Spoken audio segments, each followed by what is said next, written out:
How many times a day are you asked for money?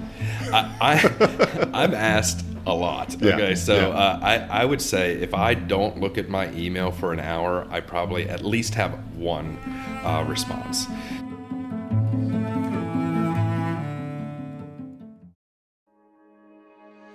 She is a digital marketing specialist who can spin the meanest website around. And he's host of the TV show Buzz, which features nonprofit organizations receiving marketing makeovers. Here on Buzz for Good, we talk all things nonprofit, the people they serve and the good they do. And we talk to creative professionals and provide marketing tips and tools to help your nonprofit achieve more. That's right. Buzz! Well, greetings, everybody, and welcome to Buzz for Good, where we feature the great work that nonprofit organizations do in communities throughout Southwest Virginia. My name is Michael Hemphill. I am creator and host of this radio show, as well as the TV show Buzz that airs on Blue Ridge PBS that highlights in each episode a nonprofit organization, and we provide them with marketing assets that are donated from the American Advertising Federation of Roanoke to help them attract more donors, volunteers, and clients to their cause. I am really excited about today's show. I want to help nonprofits and really anyone trying to get a sponsorship for their charitable event better position themselves as they approach a business. And so this week, I met with one of the most philanthropic businesses in the region, from my perspective, Freedom First Credit Union, to learn more the do's and don'ts of seeking a corporate partner for your nonprofit. But real quick, speaking of Blue Ridge PBS, I want to remind everyone to tune in this coming Wednesday night, September the 21st at 7 p.m. to Blue Ridge PBS to see our newest Buzz episode featuring St. Francis Service Dogs and the pro bono marketing help that they received from Carrie Cousins and Lead Point Digital. In addition to airing on Blue Ridge PBS, it will also be airing on our YouTube channel at Buzz for Good on Wednesday night, 7 p.m., September 21st. You can also stay connected with us on our other social media channels, Facebook, Instagram, LinkedIn, and TikTok, all at Buzz for Good. You can also learn more on our website, buzzforgood.com. That's buzz, B-U-Z-Z, 4, good.com, where you can also listen to past episodes of this radio show and past episodes of our TV show. I also want to thank our show sponsor, Freedom First, where people bank for good, freedomfirst.com. And speaking of Freedom First, you will be hard-pressed, in my opinion, to find a company in this region that supports more nonprofits than Freedom First. Among them is the American Advertising Federation of Roanoke, which partners with me and Buzz for Good to produce our TV show. Yes, we are certainly grateful to Freedom First for their support, but the reason I wanted to feature them on today's show is to help other nonprofits better position themselves to approach potential corporate sponsors.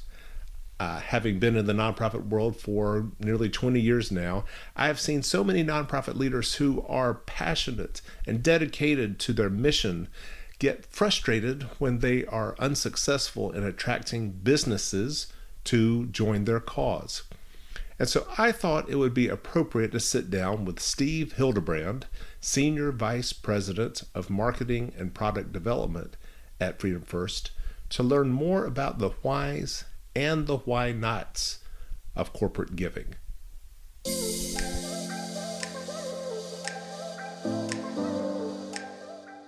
All right, well, it is my pleasure to welcome to Buzz for Good Steve Hildebrand, Senior Vice President of Marketing and Product Development here at Freedom First. How many times a day are you asked for money?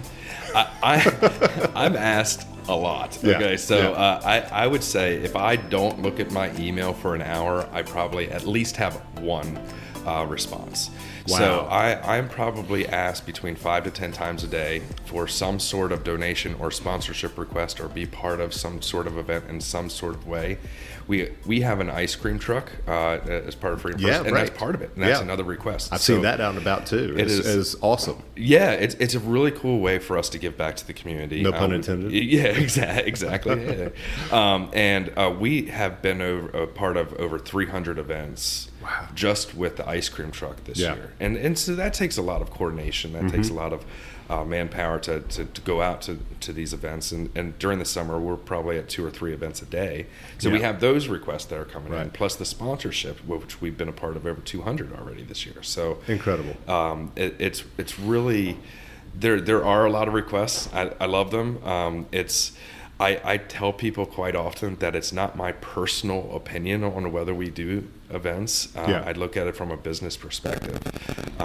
And that's the hardest thing to do, because some things really tug at your heartstring a lot.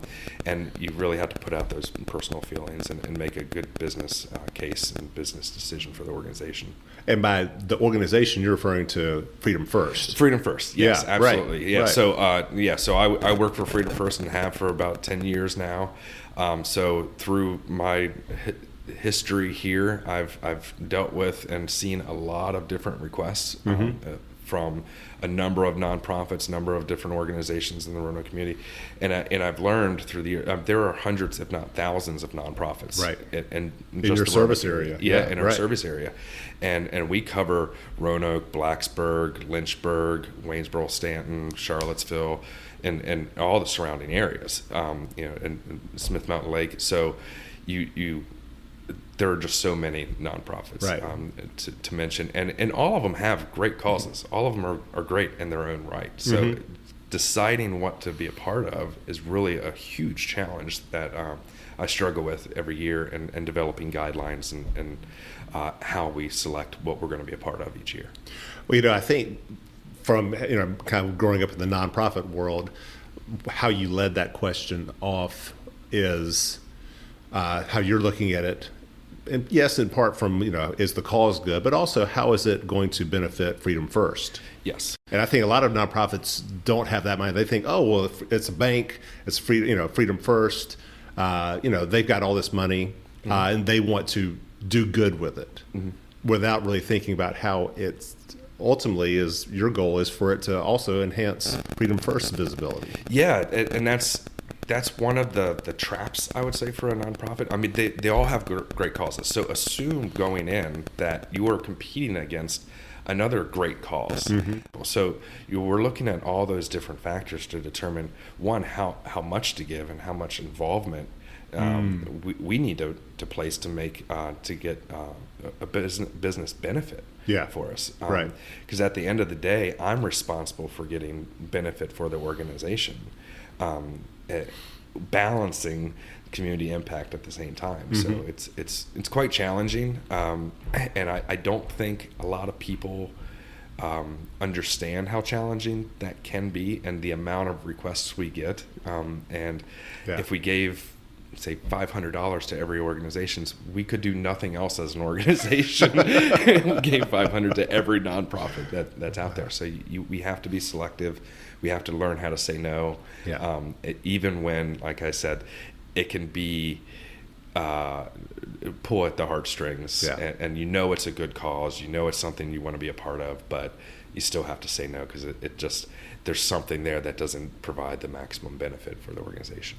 And again, the organization being Freedom First, and we are talking to Steve Hildebrand, Senior Vice President of Marketing and Product Development here at Freedom First.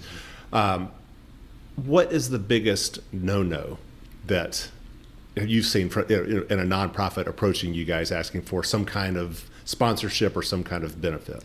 Yeah, I'll tell you, and it's very related to the biggest yes that we receive. So having some sort of affiliation with Freedom First. So a big no-no for us is someone that has no willingness to talk to us about being a member of Freedom First or being a part of Freedom First or giving us an opportunity to engage. Right. I say I use that engagement word so much around here, especially when it comes to sponsorship and donation requests. So a big no-no for me is someone that would just come and put all their eggs in the marketing basket or put all their eggs in the community impact basket, but not give us a chance to attend if it's an event, and be there and maybe have a table or talk to people or wear our shirts at the event or something that we can engage people at the event. I don't want to just throw money at something and donate to something without being a part of it. So being there, even if it's let's say an event where a lot of people would come, a concert or something like that. Right. We want to be able to attend the event or invite people to attend the event and be part of it, not just put our logo up on a stage somewhere. We want to be there and be active. So that requires more management of an event. So you have to find people to attend the event, but that's what makes it worth it for me. So the big no-no is not providing the opportunity to engage at the particular event or the donation, being a part of it in some way. Even it could be if it's just a donation. Hey, we want a picture of our big check, presentation there, so we can get some value from a PR side to show people that we've contributed to that particular organization. Yeah, because ultimately you're wanting to enhance Freedom First brand and visibility out in the community so that more people want to be customers of Freedom First in order for you guys to then have more money to then build your business, but also then to support other community groups out there. And I mean, it feeds itself. Yeah, so our mission is to help people prosper and communities thrive. So the communities thrive piece of it lends itself to this wholeheartedly. So we want to see our communities thrive. We want to give to the organization, but we also want to be a part of it. And we get a lot of visibility by being a part of all the different nonprofit organizations and in our giving. And we have a quote unquote corporate mandate to give so much every year. So I manage that. So we have to stay within our budget as well, and spread the love, but spread the love in a way that it gives us maximum visibility to create the business, so we can then help our members prosper by in the form of better rates or lower loan rates and or just the services that we can provide. Yeah, Freedom First itself is a nonprofit. It's a not-for-profit. So we give us a little history of the bank. Yeah, so we started in 1956. And so we, over 60 years in business, and we just developed our timeline wall. So I should know all the different pieces of the whole it's history. Lovely here on your wall, and people should come and take a look at it. It's really impressive. Yeah, we're located at, we call it the Elmwood Buildings, the old Meridian Building, or Simply Sofas, I think was the name of it. Mostly Sofas. Mostly Sofas was the name of it for a while. It's a beautiful building. We're on the fourth floor here, and we have another operations center in Valley Park, but we have many different branches around. But a very brief history is we're a credit union. We started as GE Credit Union in Salem. That's the number one challenge from a credit union marketing perspective, is that people don't understand that they can be a part of a credit union and be a member of a credit. We call it members instead of customers, because every member owns a piece of the credit union. Their money is circulated in the credit union, and we give that back to other members in the form of loans or in other services. Yeah. So it's kind of a very high level of who we are and what the areas we cover, and who we are. Really, we believe in the 8 principles of credit unions, and part of that is helping the underserved community. So people that get denied banking services elsewhere, we we'll let them bank with us, and we provide them the same opportunities as we would the general public and everyone else.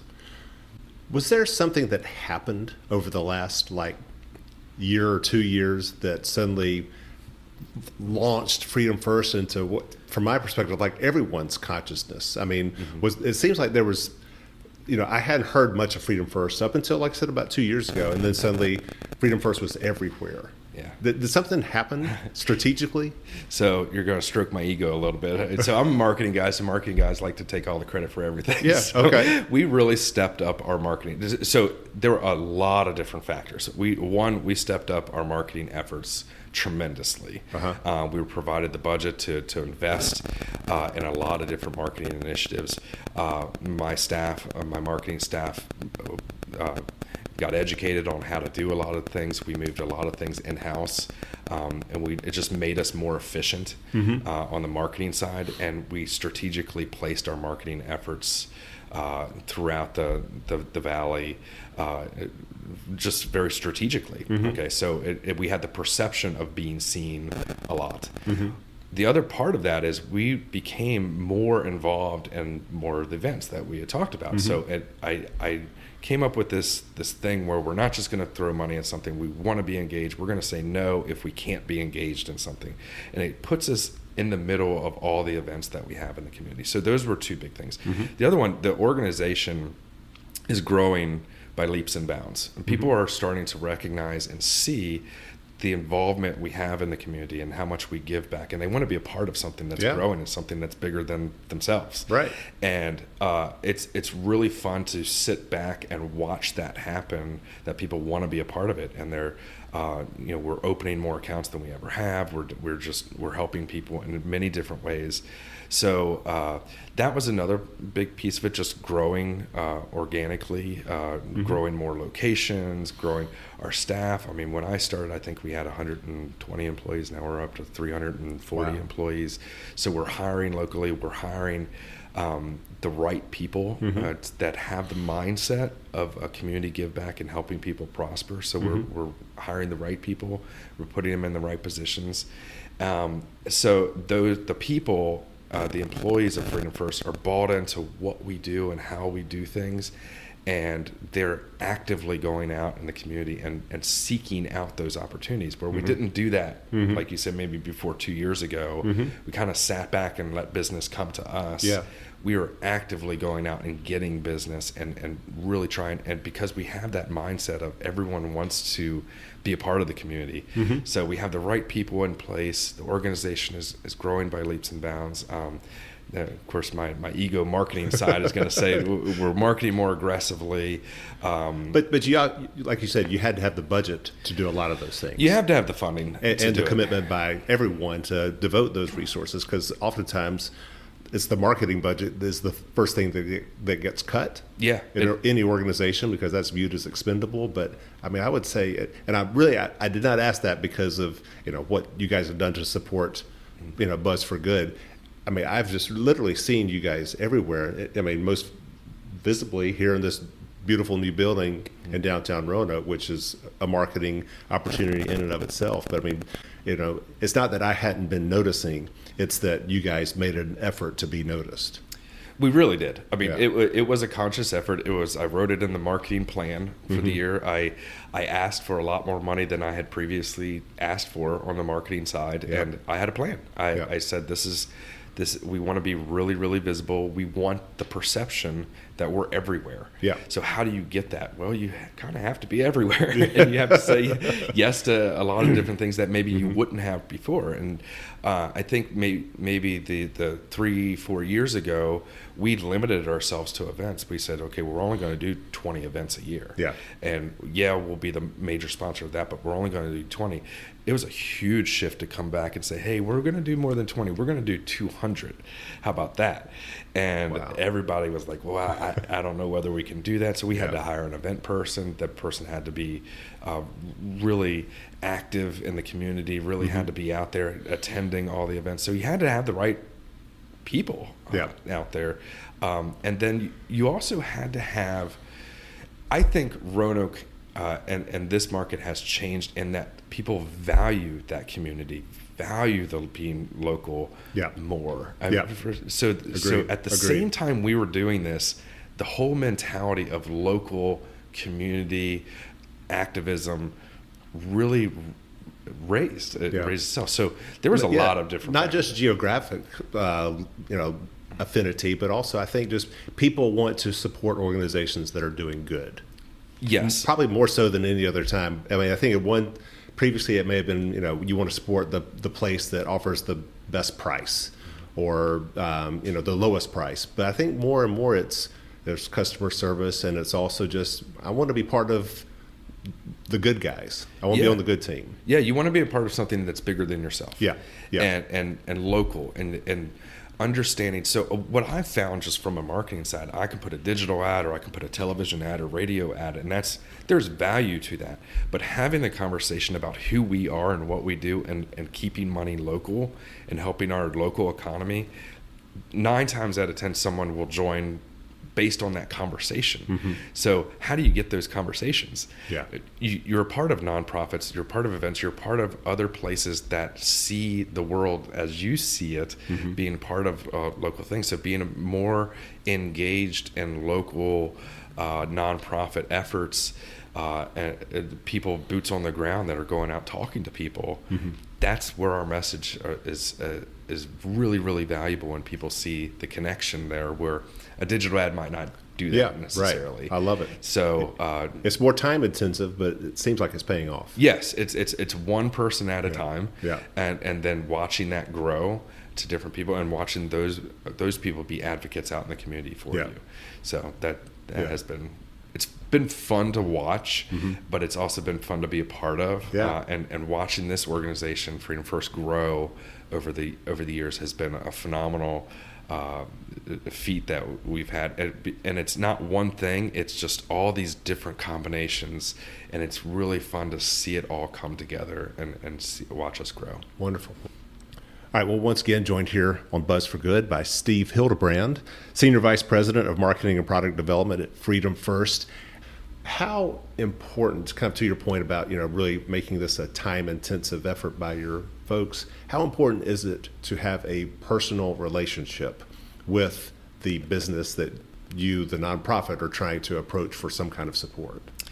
I think it's extremely important. I have to trust the person coming to me for a donation request or a sponsorship request that they're going to use those funds for how they said they were going to use those funds. Mm-hmm. So establishing that relationship, establishing trust is extremely important. I don't like to do it via email or for the phone. I like to meet face to face with that person. I want to meet them. I want to learn what makes them tick, learn mm-hmm. about the organization, learn how they spend their funding. So that relationship and I'm on text relationships with a lot of people that we deal with on the nonprofit side, email relationship, get on the phone, just have a lunch, something like that, to understand what makes the donation valuable. Okay, so because anyone can give money, but I want to explain why we want to be engaged. I want to explain why we want to be a part of something that's bigger and my perspective on that, so they can understand,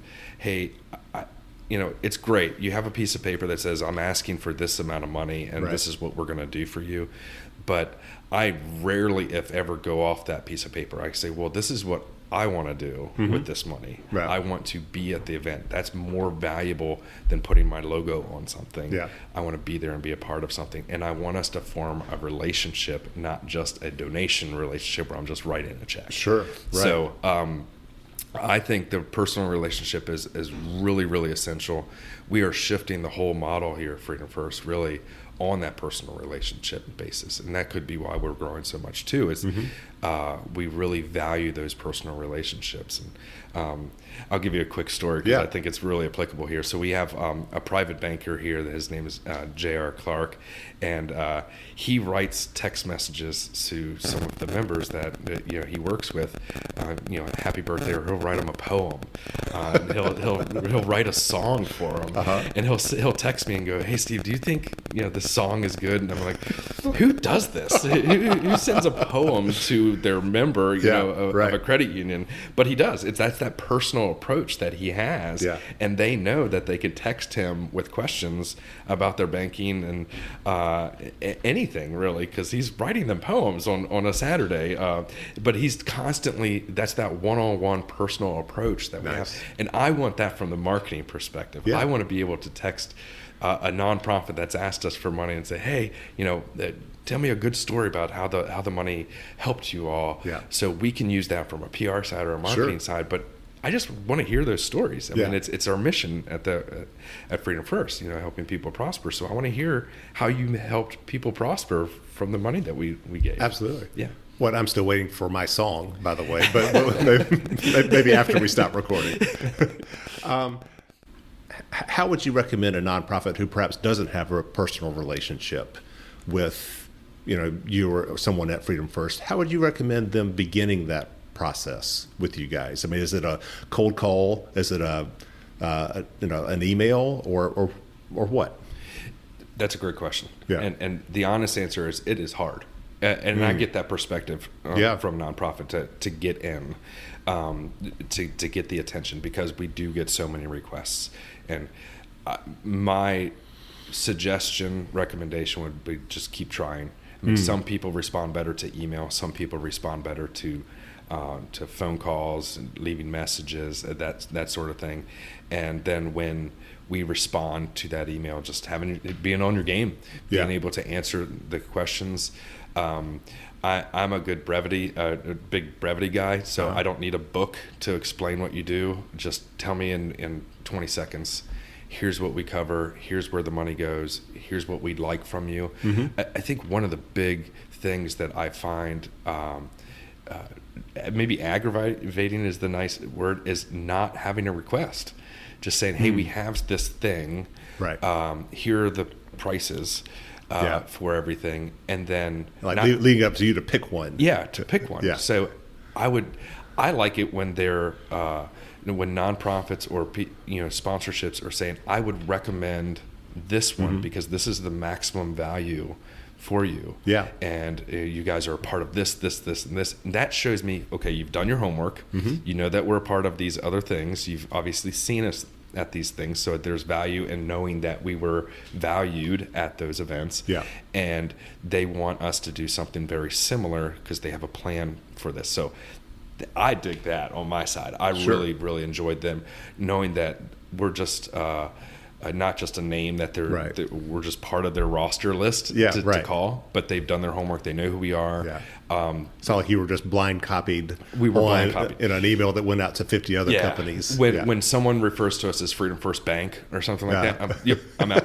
If you don't even know who I am, then I'm done. Yeah. You have to understand and know who we are and our mission and really have that connection. I wrote this down so it's somebody that doesn't take the time to know who we are. Yeah. That's a big no-no for me. But a good pitch would be someone that would call or email and say, hey, look, we've heard about you. We saw you at X place, and this is what we want you to be a part of, and here's what we're asking.